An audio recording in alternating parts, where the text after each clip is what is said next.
Thank you for joining us for 3Bs on the Law podcast, hosted by Trisha Barita, Camille Canali, and Susan Dawson. Disclaimer, this podcast is for entertainment and informational purposes only, not meant to provide legal advice, and does not create an attorney-client relationship.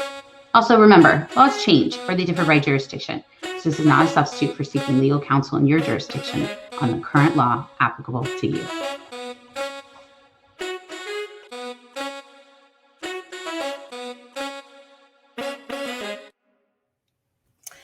Hey everybody, we have a really exciting episode of the 3Bs today. We've brought one of our great friends and another fellow attorney on who is our guest Ohio B. We're super excited to have her here today. She's a certified specialist in the state of Ohio in labor and employment laws. And there has been a lot of chatter amongst employees and employers as well about what employees are allowed to complain about. And a little known law to many employers who don't normally have to deal with employee complaints, especially about PPE. You see posts on Facebook now about employees complaining about PPE. And the NLRA and the National Labor Relations Board actually protects some of this speech for both unionized and non-unionized employees. And so we thought we would bring our friend Jennifer, who deals with this issue a lot, on to help us talk about this issue. So without further ado, Jennifer, we're so excited to have you. Hi. Thank you. I'm excited to be here. So thank you so much for joining us today. And so I think probably the easiest place to start is at the beginning with, tell us what speech is protected. All right. Well, like you mentioned, there's this little thing out there called the NLRA, the National Labor Relations Act. And most people think that only deals with unions, but it's not true. So there's a certain provision, those of us in the legal world call it Section 7, and Section 7 covers employees who aren't even unionized yet. And basically what we talk about that is they have the right to engage in protected concerted activity. That's the technical legal term, and that's what the NLRA uses. So people say, okay, great. What's protected concerted activity? And in general, it's the right for employees to talk and even complain about certain subjects, mostly wages, hours, terms and conditions of employment is the general heading of it. When I talk about this to groups, I usually label it, it's the right to bitch, because that's really what it is. And employees have the right to complain about their working conditions without being retaliated against by their employers. And so give us an example of something that would be covered and wouldn't be covered pre-COVID. And then I think we're going to go in and talk about some COVID related issues. Okay, so there's one of the big words in here is concerted. Concerted means it's more than one person talking. So it's either a group of people talking together or it's one person talking on behalf of a group of people. So if you had employees talking about the fact that they hadn't gotten raises in 3 years while the employer is driving around in a brand new name your luxury car, that could be protected activity because they are engaged as a group in concerted activity about a protected subject. And so in the past, usually what lawyers have been dealing with is that people complaining about raises or wages, people complaining about benefits, that they don't have health insurance or their insurance costs have gone up. So that might have been very normal, protected, concerted activity in the past. These days, it seems to be all about safety, and that's where COVID-19 comes in. Right. So I think what's a surprise to a lot of the employers right now during COVID, especially the non-union, right? Like you said, the union shops are used to this. Non-unions don't really think about it as much. But employees are going out there into the world and saying, maybe social media, maybe wherever, and saying, my employer isn't keeping me safe. And so for the first time, that's out there. It used to be, we used to talk to businesses about, they'd say, hey, can I ask my employees to not talk about what they make? And we'd have to say, no, they're allowed, blah, blah, blah. Now it's, my employees are going on social media and complaining about I don't have the right kind of masks. Can I tell them to stop it? And is that what you're seeing, Jennifer? I mean, what are your thoughts on that? And that's the thing, is that basically it's a lot of the social media chatter now. I mean, some of this may truly take place at the water cooler, and that's really what the NLRB dealt with for years, is the water cooler conversations, where a supervisor would walk by listening to employees complaining, on site. Now all those conversations are taking place either Facebook or Twitter or some sort of social media.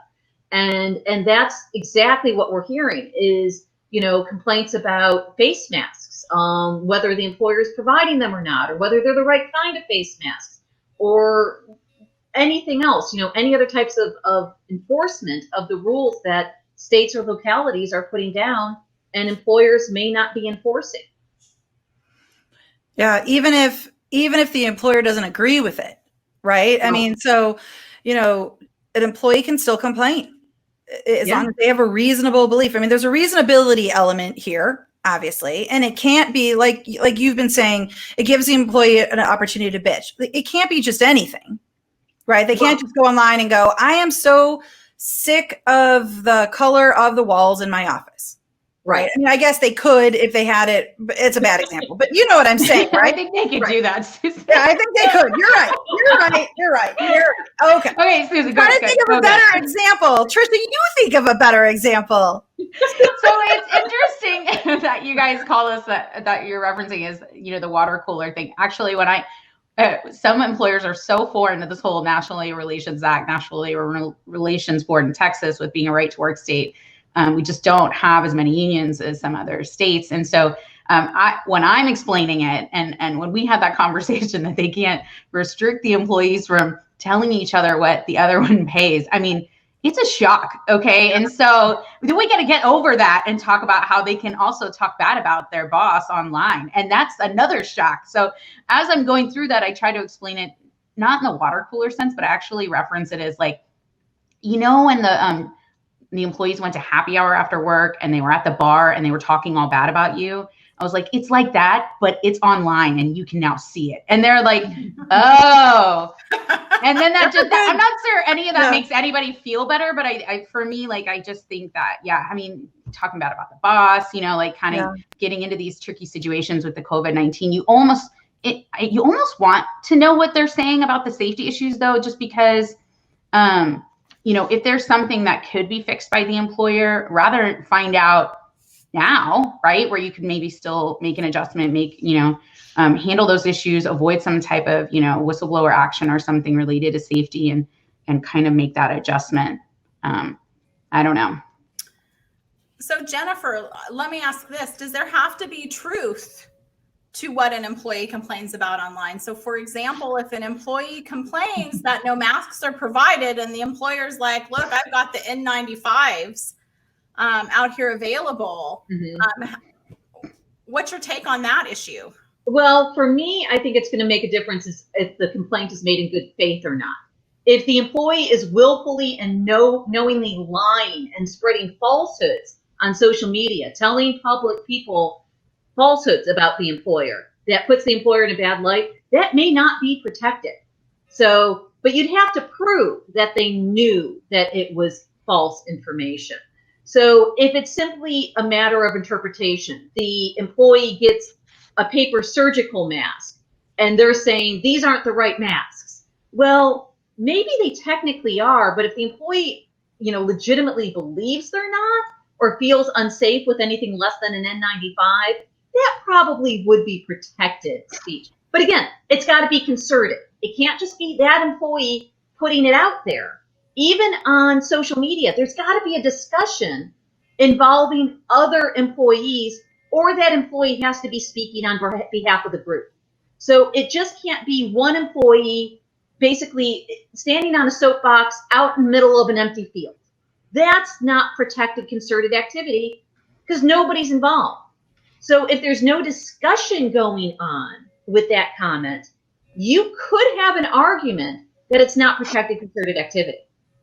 So, Jennifer, Mhm. Oh, I was just going to add, that's an interesting point you make about the N95 mask or one of the surgical masks, because do you think then, because certainly the mask debate, okay, of like the drama is like as big as the toilet paper drama that occurred, right? So like, but not getting too far into that, certainly there's some opinions on which mask or whatever is going to be the right thing. The employee doesn't have to be right? I think, and that was a good point that you just made, right? It's just that they may be, I wish I had the N95 mask. Well, you and, half of America, right, wishes they had an N95 mask now.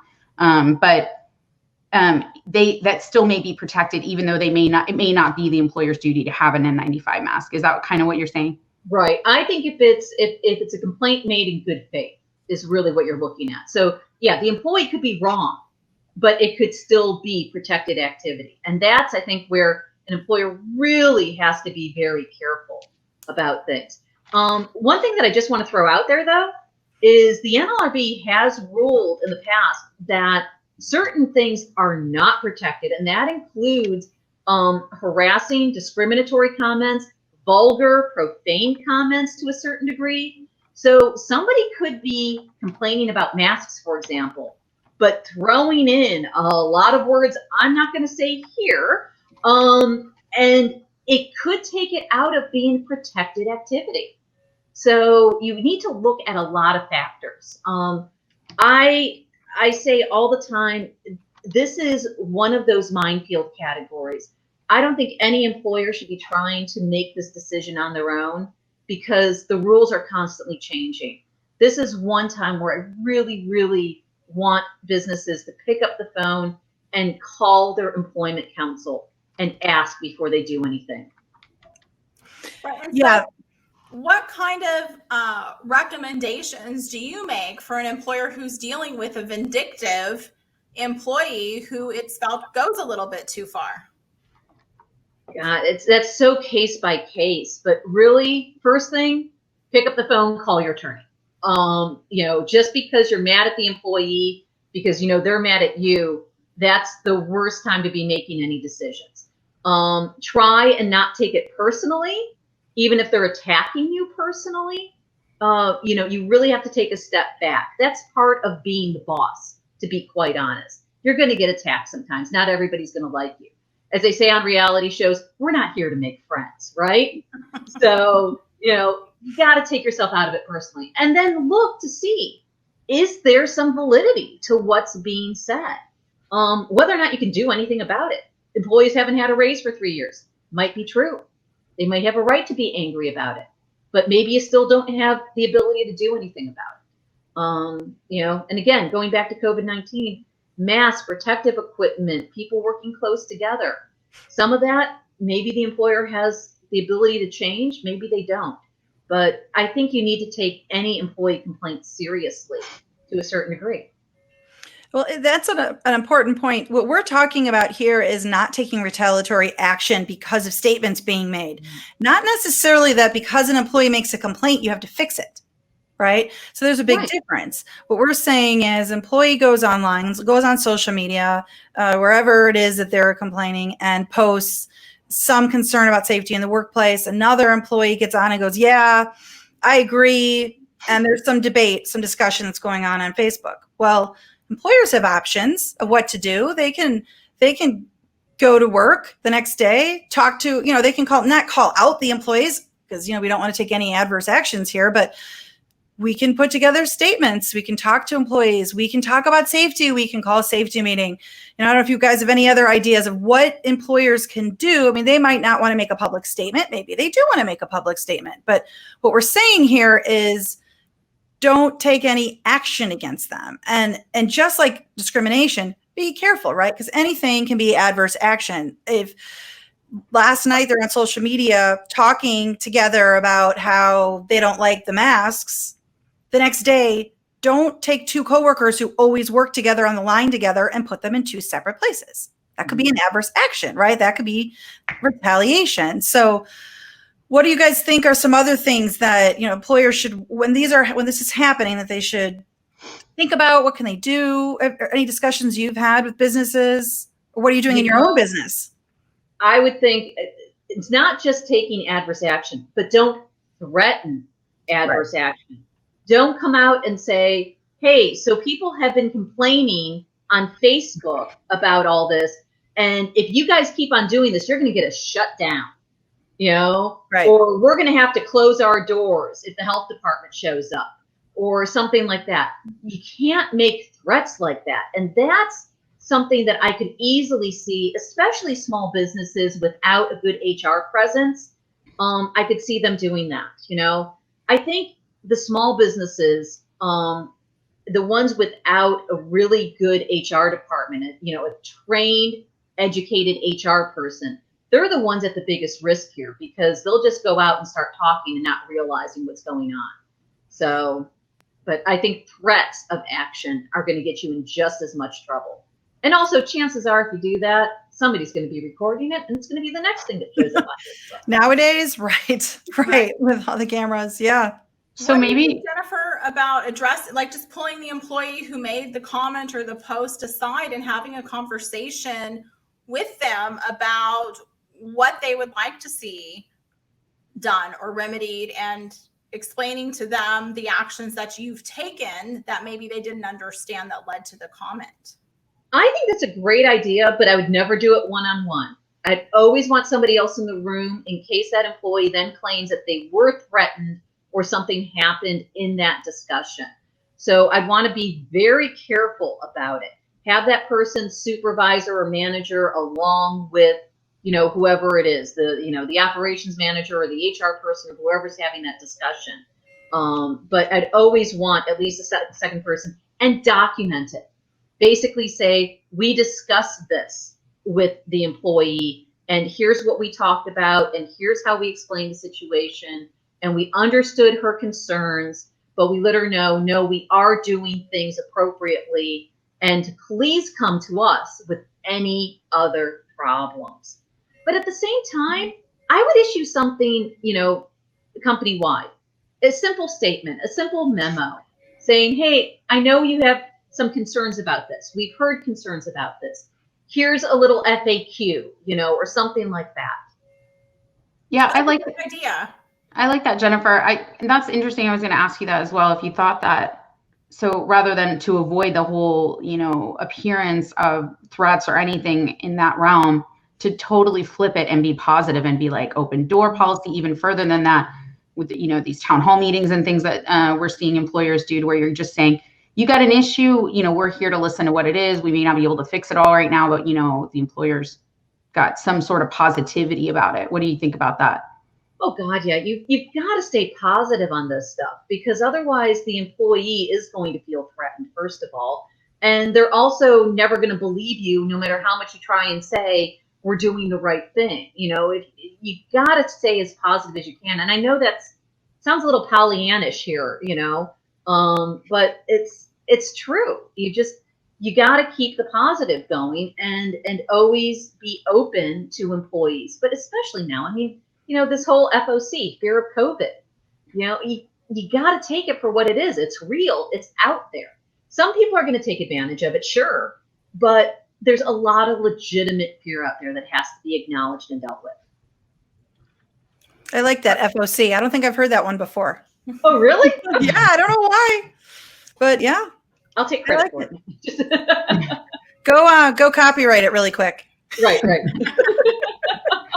Oh, geez. That's a whole other podcast topic, right? I knew you guys were going to say that.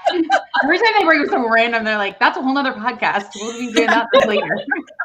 Okay. Well, Jennifer, thank you so much for your time. We really appreciate your coming on today. This was a great conversation. I think it will open a lot of employers' eyes on a topic that many are not familiar with. So thank you so much for joining us, and we hope to have you on again soon. Thank you. It was a blast. I loved it. Bye. It was good to see you. Bye. Bye. Oh, it's so good That to was see her. interesting. I love her perspective. Yeah, I always love listening to Jennifer. She's always got such great ideas. So this was fantastic. Thank you, everybody, for joining us today. And we look forward to another conversation with y'all again soon.